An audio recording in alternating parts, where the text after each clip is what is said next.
விழிகளே இல்லாத ஒரு மனிதர் பலருக்கும் வழிகாட்டியா இருக்கார் அப்படின்றது கொஞ்சம் ஆச்சரியமான விடயம்தான். ஆனா திருகோணமலை வாழையூத்து எனும் பிரதேசத்துல வாழுகின்ற நஜ்முதீன் என்பவர் அங்க இருக்கிற பலருக்கும் சிறந்த ஒரு வழிகாட்டியா வாழ்ந்துட்டு வந்துட்டு இருக்கார்.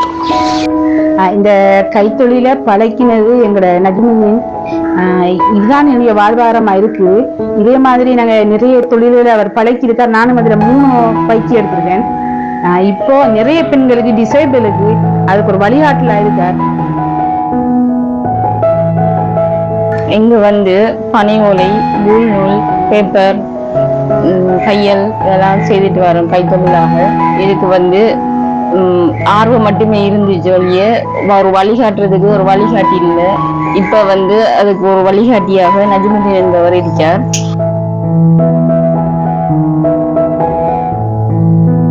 இந்த மாதிரி இருக்கிற நஜ்முதீனோட வாழ்க்கையிலையும் பல சவால்கள் இருந்திருக்கு.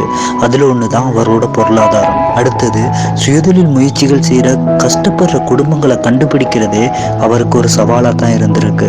அவங்கள கண்டுபிடிச்சாலும் அவங்களோட உற்பத்திகளை மக்கள் மத்தியில கொண்டு போய் சேர்க்கிறது இன்னைக்கு வரைக்கும் நஜ்முதீனுக்கு இருக்கிற மிகப்பெரிய சவாலாவே இருக்கு. என்னுடைய பார்வை குறைபாடாக இருந்தாலும் என்ன மாதிரி ஆட்களை தேடி அவர்களுக்கான உதவியை பெற்றுக் கொடுப்பதுதான் என்னுடைய வாழ்நாள் லட்சியம்.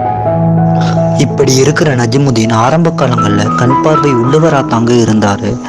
2005ஆம் ஆண்டு வெளிநாட்டில இருந்து வந்த அவருக்கு 2007ஆம் ஆண்டு கண் பார்வை கொஞ்சம் கொஞ்சமா போக ஆரம்பிக்குது. அவர்கிட்ட இருக்கிற எல்லாத்தையுமே விற்று சிகிச்சை செய்து கூட அவர் கண் பார்வையை திரும்ப பெற முடியல.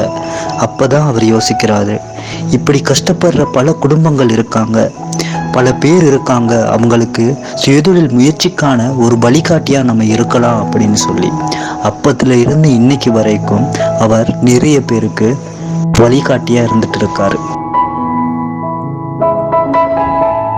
என்னுடைய நில கனவு மாற்றுத்திறனாளிகள் செய்கிற உற்பத்திகளை ஒரு அடித்தளமாக கொண்டு ஒரு இடத்தை அமைப்பதுதான் என்னுடைய கனவாக இருக்கு. பார்வை இல்லைனாலும் பல பேரோட வாழ்வாதாரத்துக்கும் வாழ்க்கைக்கும் ஒரு வழிகாட்டியா இருக்கிற இந்த நஜ்முதீனோட வாழ்க்கை நம்ம எல்லோருக்குமே ஒரு பாடம்.